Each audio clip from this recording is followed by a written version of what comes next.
கர்த்தராகிய இயேசு கிறிஸ்து அவர் பரலோகத்திற்கு ஏறி செல்லும் போது அவர் வாக்குரைத்த ஒரு மிகப்பெரிய பரிசுத்த ஆவியானவரை குறித்து நமக்கு தெரியும். அந்த பரிசுத்த ஆவியானவர் நமக்குள்ளே வாசம் பண்ணி நம்மை அனுதினமும் தேவனுடைய பாதையிலும் அவருடைய சகல நல்வழிகளிலும் நம்மை நடத்துகிற தேவனாய் இருக்கிறார்.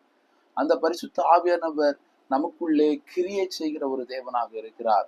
யாக்கோபு நிருபம் எழுதும் போது 4ஆம் அதிகாரம் 5வது வசனத்திலே பரிசுத்த ஆவியானவரை குறித்து சொல்லுகிறார்.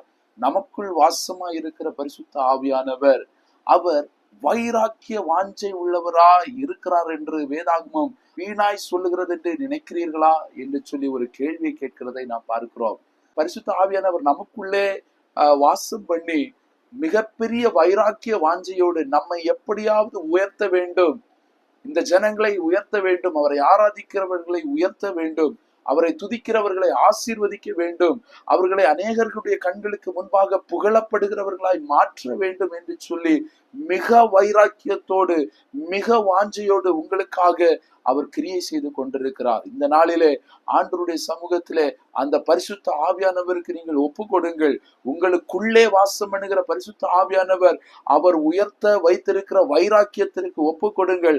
அவர் உங்களை உயர்த்துவார், அவர் உங்களை ஆசீர்வதிப்பார், கண்மலையின் மேல் நிறுத்துவார், சகல ஆவிக்குரிய நன்மைகளினாலும் உங்களை நிலை நிறுத்துவார். வைராக்கிய வாஞ்சை உள்ள தேவன் உங்களை இந்த நாளில் ஆசீர்வதிப்பாராக.